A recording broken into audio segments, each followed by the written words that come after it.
Peace, blessings, much respect, much love. It's your boy, the Ghetto Guru, aka Shango, coming back with another spiritual message. Hope all is well with y'all. Hope you're having a good day. If not, I hope the rest of your day get better. But I got a message for y'all, so I'm gonna get straight into it.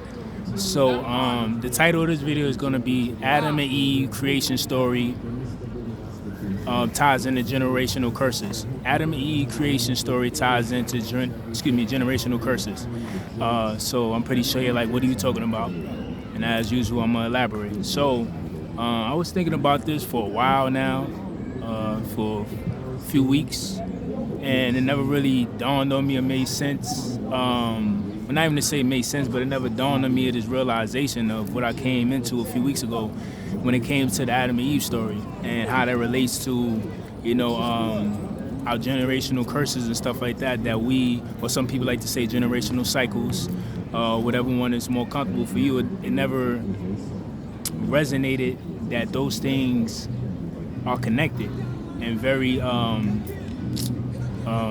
very, I don't even know the word, but I best, for lack of better words, let's just say connected for now until, another word comes to my head. But basically, so, basic summary of the Adam and Eve creation story.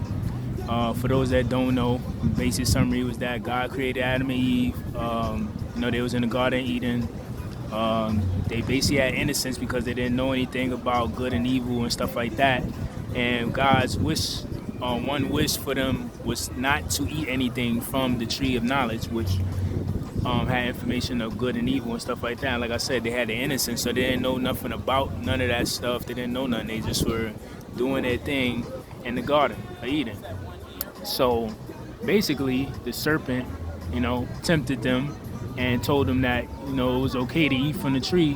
And, Adam listened, and, Eve listened, Eve was telling Adam that, it was all right because the serpent said that and stuff like that. So they both wound up eating from the tree.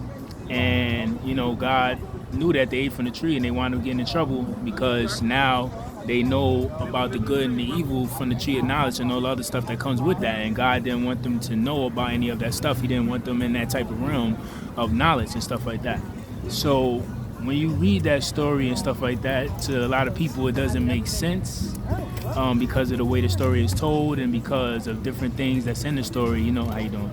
It doesn't make sense to some people. But this is what I said I realized the past couple weeks tying into that was relating that to my personal life, and I'm pretty sure y'all can relate it to your own personal life, and it's not just my personal life, it relates to everybody's personal life. Because God is considered the father, that's looked at as the parent in the spirit. So in the physical realm, which is the 3D realm on earth that we live in right now in the Matrix, we have physical parents. No, it's all good. We have physical parents. Kids playing with the bows. We have physical parents in the physical realm down here on earth. So that would be our mother and our father, for those that were fortunate enough to know their mother and father and have them in their life. If not, you had a guardian, maybe an aunt, a grandmother, or something like that, a cousin, whoever it was, a friend of the family that was your guardian. But in this sense, I'm talking about, having our parents in the physical. So in this physical realm, our mother and our father are our physical parents. God is also our father in the spiritual. But in this realm, that Adam and Eve story is really talking about that. Once you learn it and you break it down and what it's talking about, it's really talking about that, of how in the physical realm, our parents try to not shun us, but they try to protect us from the world when it comes to good and evil, when it comes to the tree of knowledge, which is the tree of life, knowing things that we shouldn't know when we enter into this physical realm of being born here on this earth. So just like in that story of Adam and Eve with God, the Father and the Spirit, he didn't want them to know certain things. He wanted them to maintain their innocence. It's the same thing in this physical realm with our physical parents when they protect us from the world, where they don't want us to know certain things too early on in life. And there's many different things that our parents did and try to keep us from to maintain our innocence as children. But it was only for so long that they can do that, because eventually we had to go out into the world, and we also come in contact with other kids and other people, and that's related, thank you God, that's related to the serpent. When we go out into the world, or we come across other kids and stuff, and they bring in their knowledge and whatever evils of the world that they came across, and they telling us and teaching it to us, we get introduced into that, and we sometimes lose our innocence because if we start acting on those things that we're being taught that aren't the best things in the world, and those things could be considered evil, and other things of knowledge that we should not know as youthful children, because that would be too much for us. So just like in that story, it was talking about that. That's the same thing that it's talking about in real life, in your own personal life, of how, just like God try to protect them with their innocence, our parents try to protect us too from the innocence. Sometimes they might tell white lies to us because they don't really want us to know the real truth about certain stuff in the world that they feel like we're not ready to know yet. It could be many different things, as far like small things, as far as curse words, coming across pornography, coming across things on TV that we aren't mature enough to understand, as far as like sexual acts, different things on those lines of adult R-rated things. They try to keep us from, even from watching certain movies, certain shows that they feel as kids we wouldn't understand, and they feel as us being kids that young, we're too young to take in the knowledge to fully grasp it and understand.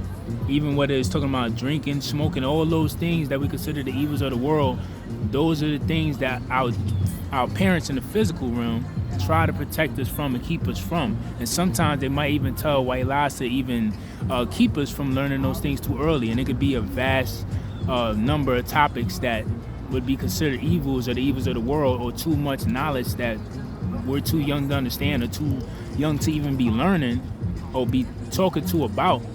Especially when it comes to like topics of sex, a lot of parents don't want to talk to the children about sex at a young age because they feel like that's too much for them to know.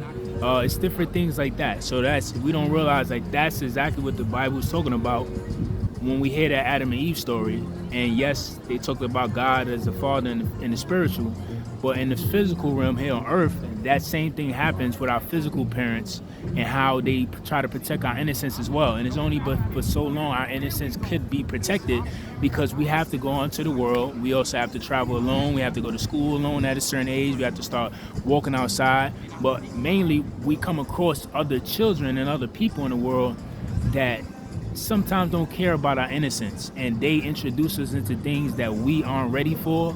And sometimes that has a long-lasting effect on a lot of people. Sometimes you'll hear people say, hey, this addiction came from when they were going through their parents' stuff, and they came across this stuff that they wasn't supposed to come across by accident, and now that created an addiction that they didn't mean to create, but they were too young to understand that world, and they came across it too early, and now it became an addiction because they became fascinated by whatever they came across that wasn't the best thing for them to discover at that time as a youthful kid, but it became a part of their life because they didn't know how to take it in, and they became fascinated with it, and that tormented them even into their adulthood. So this is what it's talking about when it's talking about those things.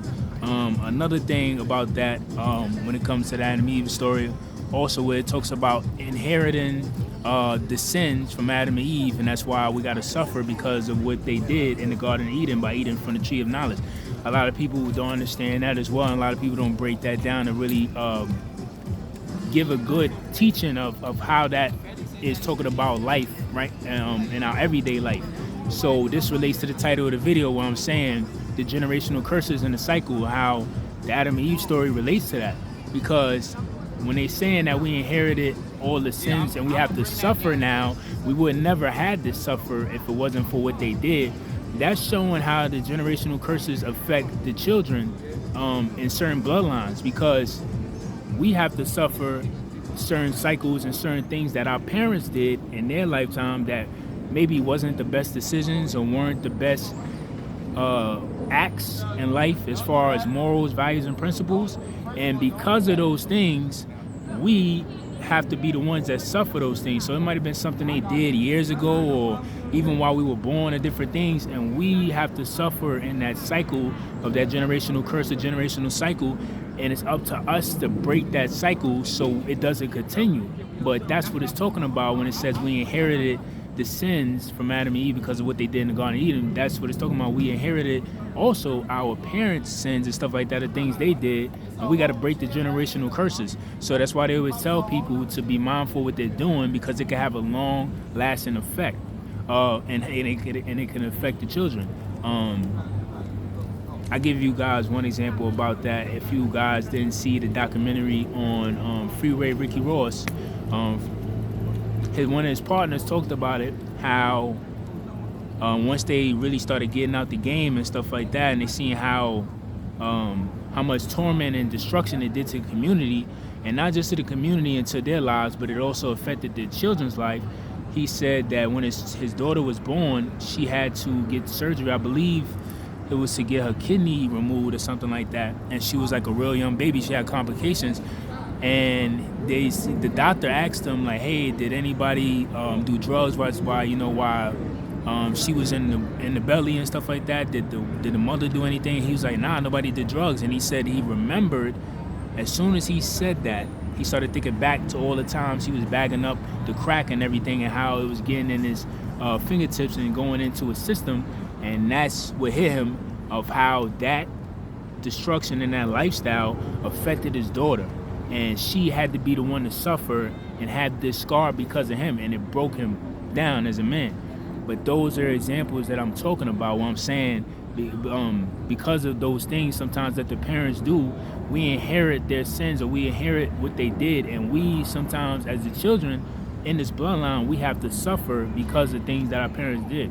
And that's why they tell us to be careful and be mindful of what we're doing, and not to be selfish, not thinking of our future, because it can have a bad effect, not on just our children, but it can have a bad effect on the bloodline. And the people that's coming in after that in the bloodline will have to do a lot of work to help clear up those curses and those cycles in that generation. So this is what it's talking about when it mentions that in the Bible, about we inherited the sins and we have to suffer because of what they did in the Garden of Eden. That's what it's talking about as well for us. So it's very important that we be mindful of these things, how we moving in the world, and how we also moving in our personal life, as far as when it comes to our actions and movements. And we have to be very cautious, because that can affect not just us, but it can affect our children that comes after us, because the things we did, they might have to suffer for the sins we did. And it can also affect just the family generation of the bloodline, and they will have to do a lot of work to break those cycles and those curses. So that's what it's talking about when it brings those things up.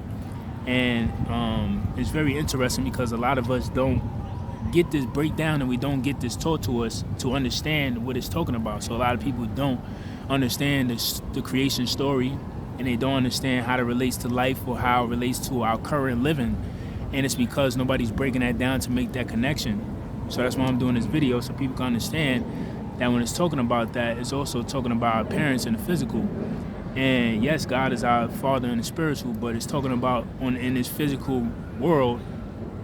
This world is not always perfect, and there's a lot of evil things. And just like I said, our parents try to protect us and keep our innocence as long as they can, because they know already the information that's out there. If we happen to stumble on that tree of knowledge, which is also that tree of life, which is information, and if we happen to bite into that fruit that's on that tree too early as a youth, we can destroy our innocence very quickly, and we could get very tainted and tormented and very destructive in how we respond to what we came across, the knowledge we came across, rather, because it might not be knowledge that we know how to handle that young, and it might not be knowledge that we know how to interpret that young, and that can have a long-lasting effect and be very destructive to us as we continue to grow from youth into adulthood.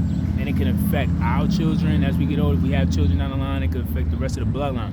So this is what I'm saying, but that's what they're talking about when they're saying we inherited our parent, the sins from that, and this is why they're suffering in the world.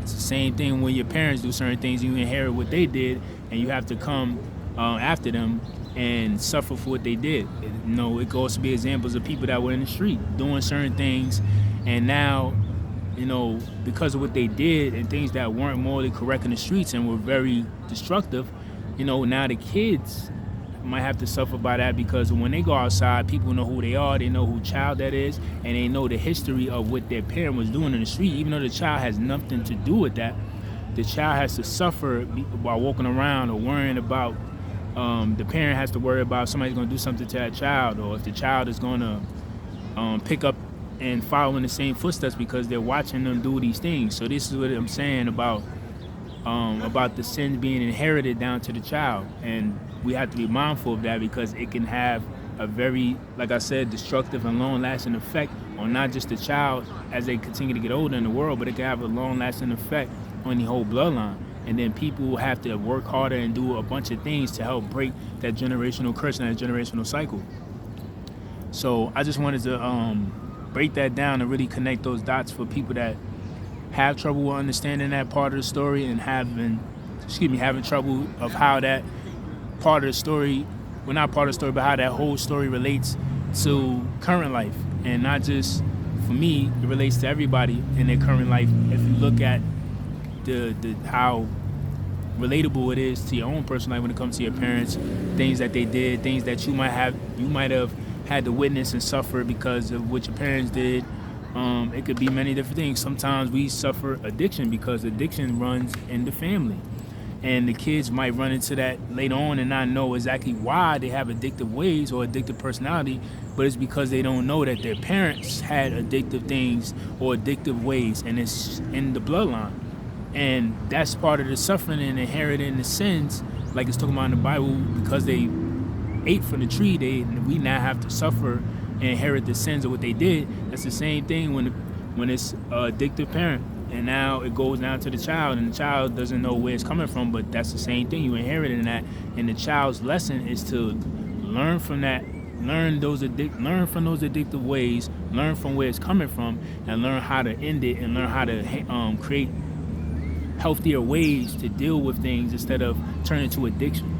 You see what I'm saying? So that's how it's not an easy thing. It will be a hard thing for them to break that cycle, but it's something that they have to catch on to so they don't continue doing it. Because if they don't catch on and being able to learn that and know where it's coming from and learning how to stop it, so the generational bloodline doesn't have to deal with that anymore, it's going to just keep on continuing and creating more torment in the bloodline until someone says this has to stop and there's no more of that in the bloodline. We have to put an end to this.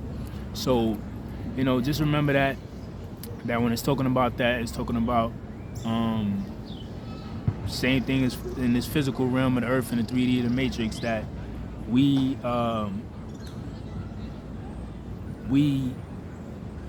have to maintain our innocence as much as we can. And just like they were saying, when God created them, they didn't know anything about the evils of the world, good or bad. They just was doing their thing in their own world. It's the same thing, like I said, as a child. As a child, you see certain things, but you might not be able to comprehend certain evils of the world or certain things that you don't understand, that you might feel and know that it's not right, but you don't know exactly as much in depth of why it's not right. But you can feel that as a kid, because kids are very intuitive, especially at a young age. But we not really worried about those type of things as a youth. We're just worried about playing, running around, trying to get along with other kids and stuff like that. And it's not until like you really start going around other kids and they bring in their stuff like it. That's what I wanted to connect. That's why, if I didn't say that earlier in the video, but that's what I mean when you come across other kids or people in the world and they start introducing you into things like the serpent did in the story, because the serpent is representation of the world and the people in the world. And when they know you got innocence, a lot of times people want to taint your innocence, and they come with the temptation and telling you, hey, you know about this, or you want to learn this, or you want to learn that. And they know you got the innocence, but sometimes there's a lot of people in the world that want to taint that, and that's what the serpent is representing as well in the world in today's current time. So those are the kids that you run across, that they learning stuff from wherever they learned, then they come across you, introduce you into it, and you have no idea the effect it's going to do, but you're intrigued because you never learned this side of the world, or you never learned that because your parent was not shunning you, but your parent was protecting you from that because they wanted to keep your innocence. So these are, my bad, that was a call. So this is the reason why I went to connect the dots, because it's talking about us in current time, and a lot of people take the story and don't know how to understand it, or don't know how it connects to themselves, anyone else in their life, or just the world period. And that's because nobody's teaching them to break it down the correct way of saying, like, they're talking about you, like it's a story. You got to remember that too. So it's going to be certain things in there in the way they put it, but you got to remember that it's talking about you, and how, God, the same way he was watching over them, your parents do the same thing with you, trying to protect your innocence. They don't want you to do certain things. They're not going to explain it, but it's reasons why. And if you go against what they said and you go do it anyway, you could wind up discovering things that you're not ready to discover. You're not ready to learn about the world, and you're not ready to learn about yourself when it comes to those type of things, because they're just that destructive, and they're not meant for any kid to come across it. So that's just really the message with everything when it comes to the Adam and Eve story, creation story. That's really talking about in current times about generational curses, and how we can inherit that from our parents. Same way the story is talking about, we do that in the physical realm right here on earth as well, by inheriting certain things that weren't the best that our parents did, and it's in the bloodline, and we have to break those curses. Or, like I said, there's certain things that we don't know nothing about, because we're just kids and we're just living as kids as we should. There's certain stuff you just not supposed to learn yet as a kid, and we come across those things and do something that's way ahead of the timeline that we should be doing it on, and we learn things too quickly and too early that we shouldn't do, and it taints our innocence as kids, and we grow up too fast. And that's representing that serpent of the temptation, which is the temptations of the world, which is people coming across your path telling you that this is not bad, or don't worry about that, or just try it, whether that's drugs, whether that's something with sex too early, whether it's pornography, whatever it is, anything that your mind is not ready to grasp yet at that youth, that serpent energy is those people, those other kids that got tainted themselves, and they don't know no better, and they coming to show you what they learned, thinking that it's something good, because as a child you think that when you learning adult stuff, you want to go show the kids, because you thinking that you learned something that you shouldn't be learning, so you were just intrigued that much, you want to tell, but you don't really know like the deep repercussions of what you learned and seen, and how bad it's going to affect you in the long run. And then they're going around the kids teaching them, and then that's just tormenting more and more.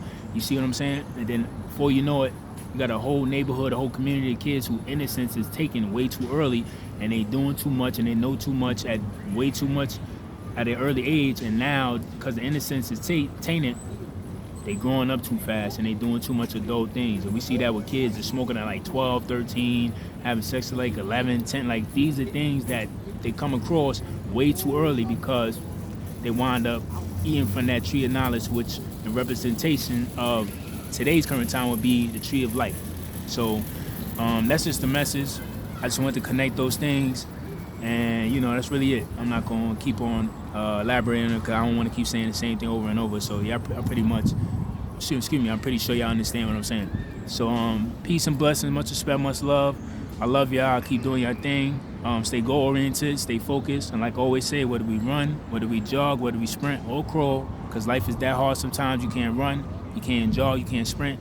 Only thing you can do is crawl to that destination sometimes. But like I always say, somehow, some way, we gotta make it to that destination someday. So peace, blessings, much respect, much love. I love y'all. I appreciate the support.